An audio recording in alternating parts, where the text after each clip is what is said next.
everyone, a very warm welcome to our YouTube channel Daily PIB. Okay, so if you want to get the PDF of this channel of this video, you can go to our Telegram group, that is at the rate Daily PIB. You can check out there and you can get the PDF of this recorded video. Okay, so let us start.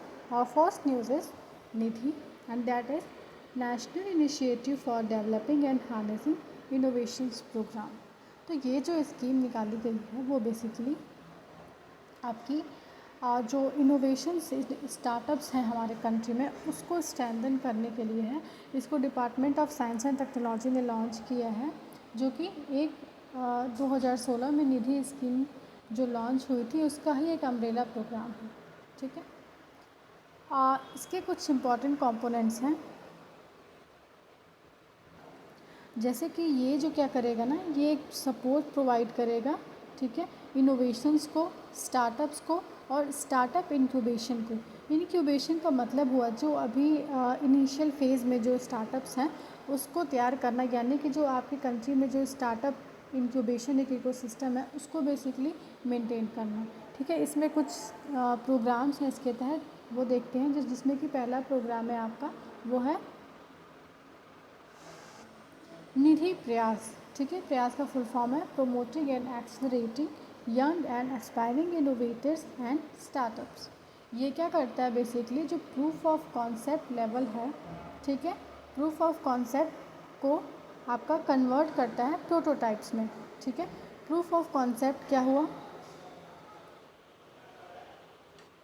Proof of concept basically helps you to determine whether an idea is feasible before you start developing into a product. Prototype क्या होता है, prototype is nothing but basically a model of product that can be tested to provide an idea of how to use and how to utilise for functioning. ठीक है, ये था आपका prototype और आपका प्रूफ ऑफ कॉन्सेप्ट। ठीक है, दूसरा जो प्रोग्राम है वो है निधि EIR प्रोग्राम, यानी कि एंटरप्रेन्योर्स इन रेसिडेंस। ये क्या करेगा कि वो स्टूडेंट्स जो आपका एंटरप्रेन्योरशिप को ऑप्ट कर रहे हैं अपने फर्दर स्टडीज़ के लिए, उनको बेसिकली फेलोशिप्स वगैरह प्रोवाइड करने के लिए है। Third one is Nidhi seed support programme. ये क्या करेगा कि जो आपकी अर्ली स्टेज फंडिंग है उसको इंश्योर करेगा कि वो सारे जो इनक्यूबेटेड स्टार्टअप्स हैं उसको अवेलेबल हो, और साथ ही साथ जो स्टार्टअप्स हैं उनको उनके सक्सेस को इंश्योर करे, उनको स्ट्रेंथ प्रोवाइड करे। Fourth one is Nidhi accelerator programme. ये क्या करेगा, जो इन्वेस्टमेंट रेडीनेस है उसमें स्पीड अप कर देगा, उसकी प्रोसेस को तेज कर देगा। ठीक है, और ये कहना चाह रहा है कि जो निधि प्रोग्राम है ये काफ़ी यूज़फुल है अगर आपको state of art infrastructure develop करना है।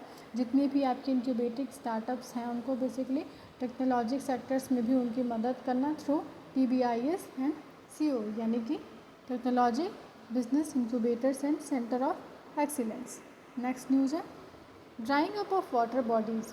बेसिकली क्या है, जो आपका मिनिस्ट्री ऑफ जल शक्ति है उसने जो आपका पहला सेंसस कराया था वाटर बॉडीज़ को, उसने क्या किया कि कन्वर्ज कर लिया जो 6th माइनर इरिगेशन सेंसस है उसके साथ में, जो लगभग 2017-18 में आई थी, जिसका जो मेन ऑब्जेक्टिव है वो क्या है कि आपकी पूरी कंट्री में जितने भी वाटर बॉडीज़ हैं, जितने भी डेवलपिंग वाटर बॉडीज़ हैं आप कह सकते हैं, उसका एक नेशनल डेटाबेस तैयार करना।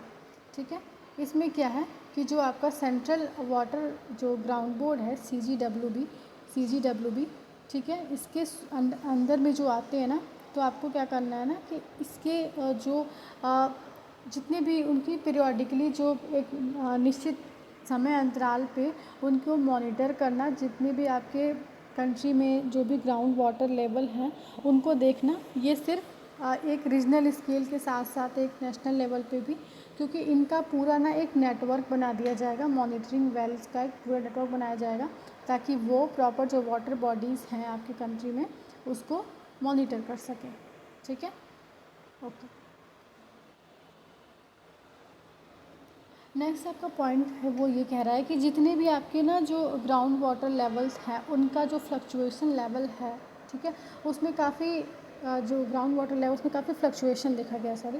तो उसमें क्या था कि जो CGWB का जो कलेक्शन था, जो उनके डेटा थे वाटर लेवल का, उसमें काफ़ी ज़्यादा उतार चढ़ाव देखा गया था। क्योंकि अगर हम एक डिकेडल मीन देखें 2021 तक का, यानी कि 2012 से 2021 तक का, तो उसमें काफ़ी फ्लक्चुएशन देखा गया है। और अभी जो आपके सामने जो डेटा निकल के आई है, उसमें लगभग जितने भी जो मॉनिटर्ड वेल्स हैं, जो जितने वेल्स को मॉनिटर किया गया, उसमें लगभग जो 61% जो वेल्स हैं ना आपका, उसमें क्या करा गया कि जो ग्राउंड वाटर लेवल है वो राइज़ हुआ है।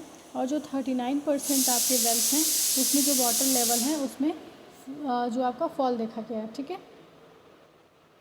So next, water is being a state subject basically. So here, state government is very concerned to like rejuvenate various kind of water bodies and including the dried up water bodies. Okay. So state basically जो central government है वो supplement करने के लिए state government के efforts को कुछ steps लेके आ रही है प्रधान PMKSY HKKP, यानी कि प्रधानमंत्री कृषि सिंचाई योजना, हर खेत को पानी। इसके तहत जो आपकी गवर्नमेंट है वो फाइनेंशियल असिस्टेंस प्रोवाइड करेगी रिपेयर, रेनोवेशन एंड रिस्टोरेशन करने के लिए वाटर बॉडीज़ को, ठीक है। और जो आपका जल शक्ति अभियान है, इसके थ्रू जो गवर्नमेंट ऑफ इंडिया वो एनुअल कैंपेन करेगी, ओके। रिजुविनेट करने के साथ साथ जो आपके स्टेट गवर्नमेंट है वो सेंट्रल गवर्नमेंट के साथ मिलके वाटर बॉडीज़ को रिजुविनेट करेंगे, उनको रेनोवेट करेंगे, उनको देखेंगे कि वो कैसे, वो सही जगह से साफ़ सुथरे हैं कि नहीं, ठीक है। उनकी जियो टैगिंग वगैरह की, जियो टैगिंग क्या है आपका, यानी कि वाटर बॉडीज़ को टैग करके जियो सैटेलाइट्स वगैरह यूज़ करके जियो टैग किया जाएगा वाटर बॉडीज़ को, ठीक है। और सारे जितने वाटर बॉडीज़ हैं ना, उनको इन्वेंट्री पर्पस के लिए यूज़ किया जाएगा, उनको इन्वेंट किया जाएगा, अच्छे से उनको री इन्वेंट किया जाएगा, रिक्रिएट किया जाएगा। जो एनक्रोचमेंट वगैरह हैं उनको रिमूव किए जाएंगे टैंक या फिर लेक से, ठीक है। डिसिल्टिंग ऑफ लेक्स होगा, यानी कि मिट्टी वगैरह हटा के टैंक्स वगैरह की सफाई की जाएगी। थर्ड जो आपका मैंशनड है वो ये है एम्प्लॉयमेंट गारंटी स्कीम है। इसके कुछ प्रोविज़न्स हैं जो आपकी पब्लिक वर्क से रिलेटेड है, जैसे कि natural resource management, water conservation, okay, water harvesting structures. ये क्या करेगी, बेसिकली ग्राउंड वाटर लेवल को और इम्प्रूव करना और उनको बढ़ाना, ठीक है। इसमें क्या क्या आपका डाइक्स, अर्दन डैम्स, डाइक्स मैं आपको डायग्राम में दिखा देती हूँ। ये आपका बेसिकली आप यहाँ पे देख सकते हैं कि ये आपका जो है डाइक है, ठीक है। वहाँ पे top rain water harvesting structures वगैरह को भी बनाया जाएगा। ये कुछ स्टेप्स थे, ये कुछ मनरेगा के थ्रू जो कुछ वाटर बॉडीज़ को सही करने के कुछ स्टेप्स थे। अगली जो आपका स्टेप है वो है लॉन्चिंग इन अप्रैल 2022 मिशन अमृत सरोवर। इसका एम क्या है कि जो अब 75 वाटर बॉडीज़ हैं, ठीक है, उनको डेवलप करना और उनको रेजुविनेट करना, ठीक है, जिसका मिनिमम पॉन्डेज एरिया जो होगा वो आपका 1 एकड़ होगा हर एक डिस्ट्रिक्ट में। ये भी बेसिकली आज़ादी का अमृत महोत्सव का ही एक पार्ट है, ठीक है। Rejuvenation of water bodies also a component under water supply sector of Atal mission for rejuvenation and urban transformation, यानी कि अमृत स्कीम, जो कि आपकी ministry of housing and urban affairs के अंदर आती है, ठीक है। अमृत के बाद जो है आपका अमृत 2.0 आपका अक्टूबर 2021 में लॉन्च हुआ था, जिसका टारगेट क्या था कि वाटर के थ्रू सर्कुलर इकॉनमी जो है उसको प्रमोट करना, ताकि सिटीज़ का डेवलपमेंट हो सके, वाटर बैलेंस प्लान को बनाए जा सके। ई सिटी जो होंगी, हर एक शहर होंगे जो वो क्या होगा, सीवेज ट्रीटमेंट पे फोकस करेंगे ताकि रिसाइकल और रीयूज़ हो सके आपके ट्रीटेड सीवेज का। वाटर बॉडीज़ को रेजुविनेट किया जाए और वाटर कंजर्वेशन को प्रमोट किया जाए। अगली जो न्यूज़ है वो है आपका third news is NHAI launches राजमार्ग यात्रा unified mobile application for national highway users. जो आपका national highway authority of India है, ये एक बहुत ही सिग्निफिकेंट स्टेप लेके आ रही है हाईवे यूज़र्स के एक्सपीरियंस को और अच्छा करने के लिए। इसने राजमार्ग यात्रा एक citizens user friendly mobile application को लॉन्च किया है, जिसमें क्या होगा कि जो भी ट्रैवलर्स होंगे उनको एम्पावर किया जाएगा। कैसे, उनको एक कॉम्प्रिहेंसिव इन्फॉर्मेशन प्रोवाइड किया जाएगा इंडियन नेशनल हाईवेज़ की, और साथ ही साथ उनको एक कंप्लेंट रीडेसल सिस्टम को भी उनकी एक फैसिलिटी प्रोवाइड की जाएगी, ठीक है। इसके की फ़ीचर्स क्या क्या हैं देख लेते हैं। सबसे पहला जो इसका फ़ीचर है वो है कि कॉम्प्रिहेंसिव हाईवे इन्फॉर्मेशन प्रोवाइड की जाएगी, यानी कि राजमार्ग यात्रा जो है ये एक वन स्टॉप सॉल्यूशन होगा। जो भी इसेंशियल आपकी इन्फॉर्मेशन होंगी नेशनल हाईवे से जुड़ी हुई वो प्रोवाइड किए जाएंगे, जैसे कि आपको रियल टाइम वेदर कंडीशन बताई जाएगी, ब्रॉडकास्ट नोटिफिकेशन बताई जाएगी, आपके जो नियर बाय टोल प्लाजाज हैं, पेट्रोल पंप हैं, हॉस्पिटल, होटल्स, ऐसे कुछ सर्विसेज हैं वो आपको प्रोवाइड किए जाएंगे। आपको उस ऐप के थ्रू आपको उसकी जानकारी मिलेगी ताकि यूज़र्स एक सेफ़ जर्नी को नेशनल हाईवे पे इंश्योर कर सकें। जो दूसरा है वो है हैशल फ्री कंप्लेंट रिड्रेसल, यानी कि बिना किसी प्रॉब्लम के आपकी कंप्लेंट को प्रॉपर रिड्रेस किया जाएगा। ये जो ऐप होगी ना, इसके पास एक इनबिल्ट कंप्लीट रिड्रेसल सिस्टम होगा ताकि यूज़र्स के जो भी कंप्लेंट को देखा जाए उसमें काफ़ी ट्रांसपेरेंसी होगी।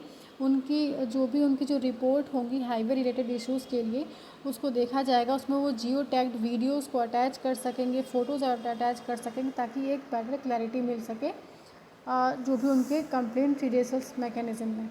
ठीक है, यूज़र्स जो होंगे इस ऐप के थ्रू ही अपने जो दर्ज की हुई कंप्लेंट का स्टेटस भी देख सकेंगे। मतलब ओवरऑल ये बहुत ही अच्छी ट्रांसपेरेंसी को मेंटेन करेगा। Next point is seamless FASTag services, यानी कि जो राजमार्ग सर्विसेज होगा इसमें जो बैंकिंग पोर्टल्स होंगे उसको भी लिंक किया जाएगा फास्टैग से ताकि यूज़र्स को कन्वीनियंस हो फास्टैग वगैरह पे करने में। उनकी जो मंथली पासेस होंगी वो उसको अवेल कर सकता है। साथ ही साथ जो फास्टैग से जुड़ी हुई जो बैंकिंग सर्विसेज होंगी वो एक सिंगल प्लेटफॉर्म पे यूज़र अपना काम कर सकता है। ओवर स्पीडिंग नोटिफिकेशन मिलेगा, वॉइस असिस्टेंस मिलेगा ताकि यूज़र जो है वो सेफ़ ड्राइविंग बिहेवियर को मेंटेन कर सके। ठीक है, इसी इम्प्रूवमेंट के साथ जो राजमार्ग यात्रा है वो बेसिकली एक यूज़र फ्रेंडली एक्सपीरियंस देगा किसी भी ट्रैवलर्स को, ताकि वो हाईवे यूज़र्स जो हैं वो एक सेफ़ और एक एन्जॉयबल जर्नी को एंजॉय कर सके, उसको मेंटेन कर सके नेशनल हाईवेज़ पे। ऑलराइट, वानी योजना ये बेसिकली फाइनेंशियल ये स्कीम जो है वो जितने भी आपके 2G जनरेशन के बायो इथेनॉल प्रोजेक्ट हैं उनको लगाने के लिए फाइनेंशियल सपोर्ट प्रोवाइड करेगा।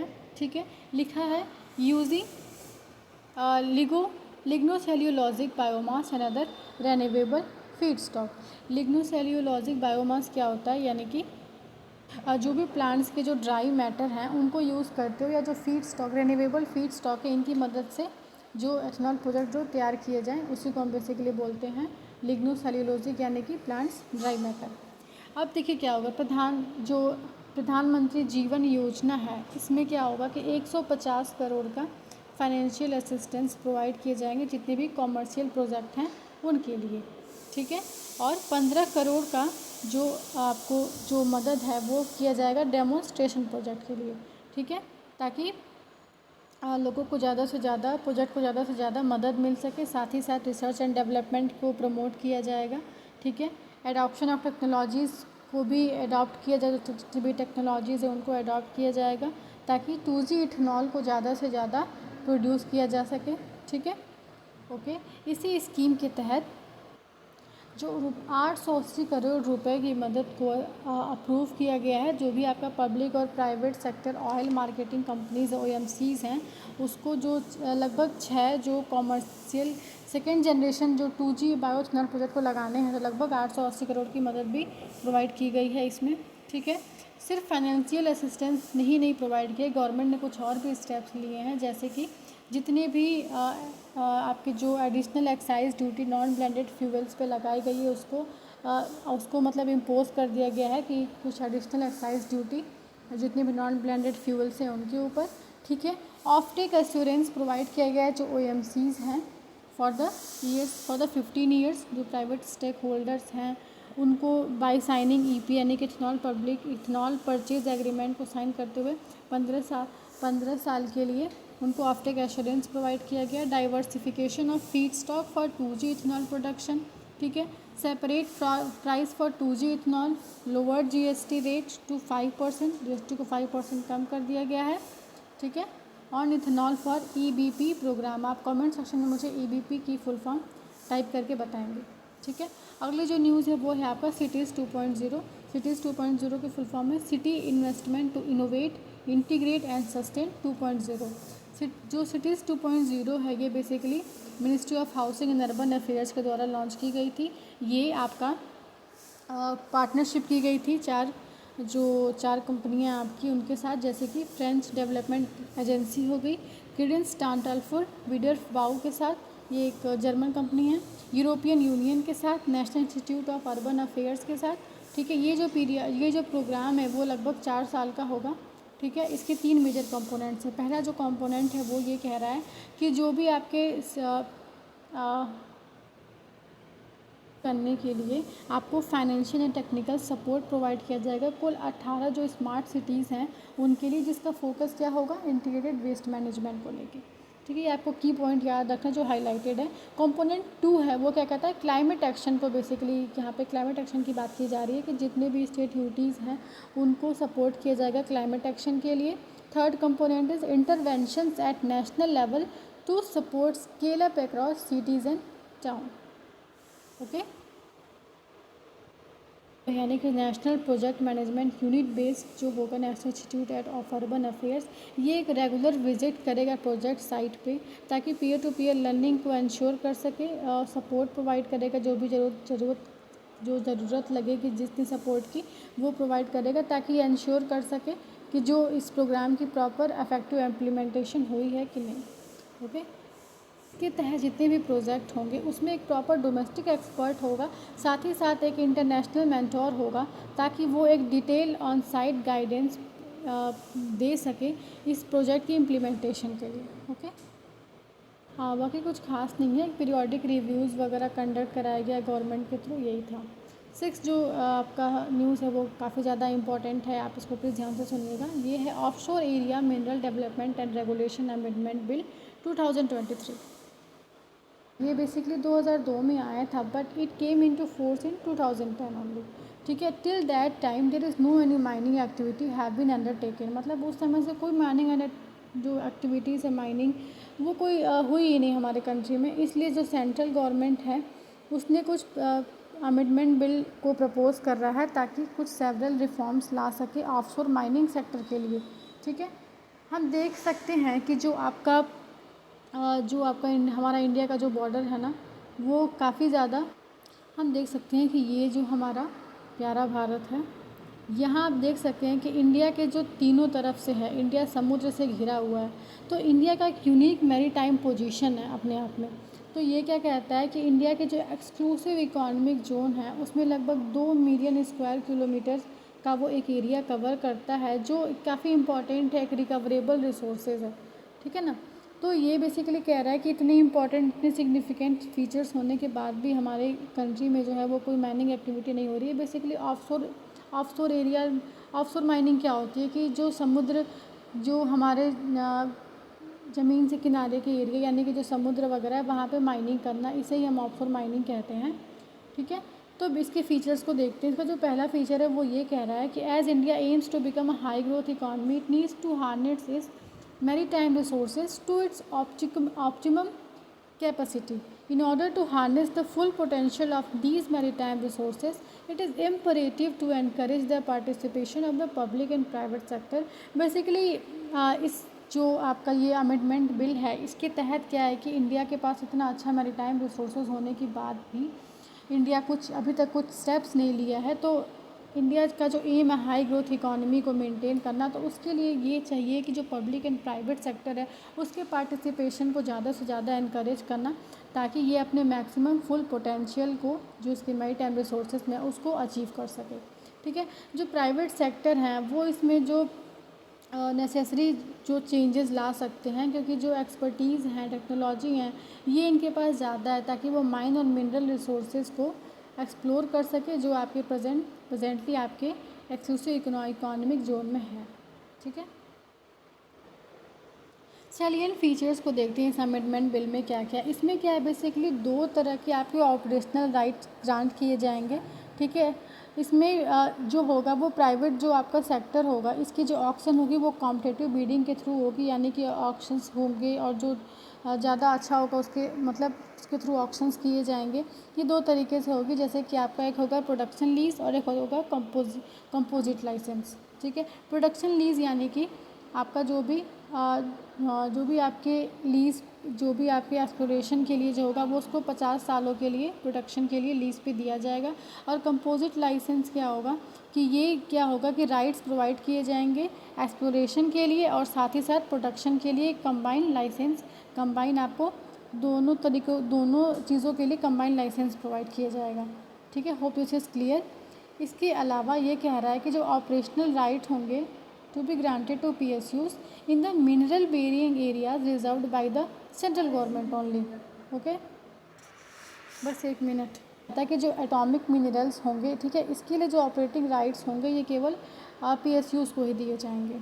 ठीक है, साथ ही साथ जो रिन्यूअल ऑफ प्रोडक्शन लीजेज होगा, आपने देखा था कि इस पुरानी वाले जो स्कीम्स में और इस वाली स्कीम्स में क्या अंतर होगा कि जो प्रोडक्शन लीजेस पे जो रिन्यूअल का जो प्रोविज़न है उसको बेसिकली ख़त्म कर दिया गया है, क्योंकि अब इसको 50 सालों के लिए फिक्स कर दिया गया है इसलिए। ठीक है, अब उस पर क्या हो गया ना कि एक लिमिट लगा दी गई है। अब जो पर्सन है वो 45 मिनट लैटीट्यूड से ज़्यादा वो अक्वायर नहीं कर सकता है।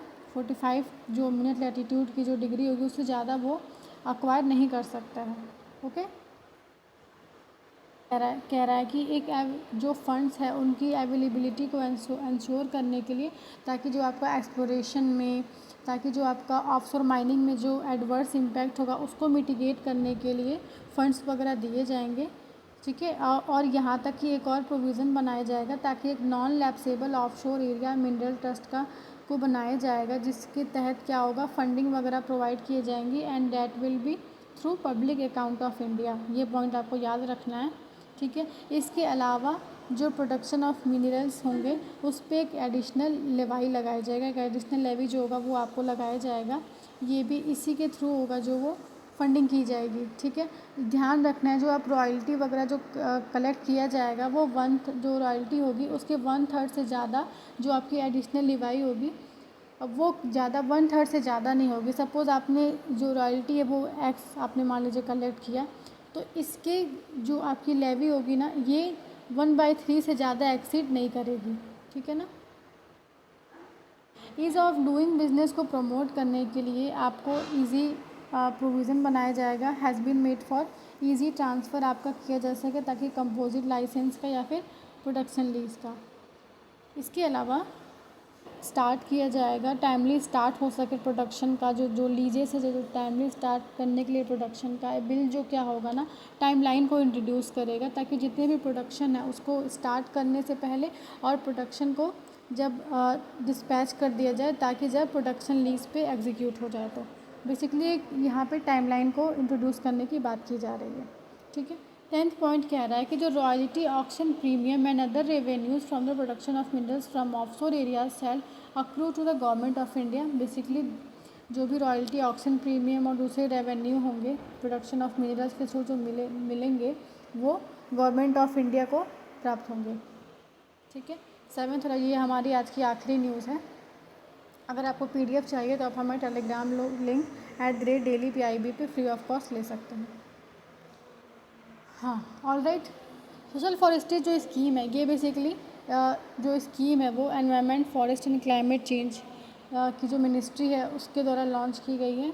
ये क्या है ना, इसका मतलब ये है कि जो भी आपके मेट्रोपॉलिटन जो सिटीज़ हैं, ठीक है, उस वहाँ पे बेसिकली प्लांटेशन की बात की गई है, और कुछ और भी स्कीम्स इसके साथ हैं जो आप देख सकते हैं ना।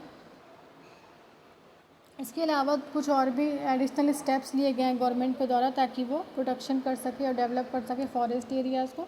जैसे कि आपका क्या हो गया ना कि जो 1972 का वाइल्ड लाइफ प्रोटेक्शन एक्ट हो गया, फिर 1927 का इंडियन फॉरेस्ट एक्ट हो गया। तो ये कुछ स्कीम्स वगैरह थी, कुछ एक्ट्स थे जो फॉरेस्ट प्रिजर्वेशन के लिए। इसके अलावा फॉरेस्ट फायर को बचाने के लिए, फॉरेस्ट फायर से जंगलों को बचाने के लिए forest fire prevention and management scheme है।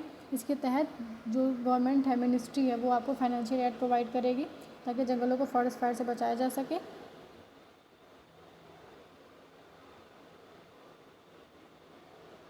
इसके अलावा जो डिग्रेडेड फॉरेस्ट हैं उसमें वहाँ पे NAP को लॉन्च किया गया मिनिस्ट्री के द्वारा, यानी कि नेशनल फॉरेस्टेशन प्रोग्राम, ताकि प्लांटेशन को ज़्यादा से ज़्यादा बढ़ाया जा सके। बस आज की न्यूज़ में इतना ही है। ठीक है, अगर आपको वीडियो अच्छा लगे तो please like, share and subscribe. Thank you and जय हिंद, बाय बाय।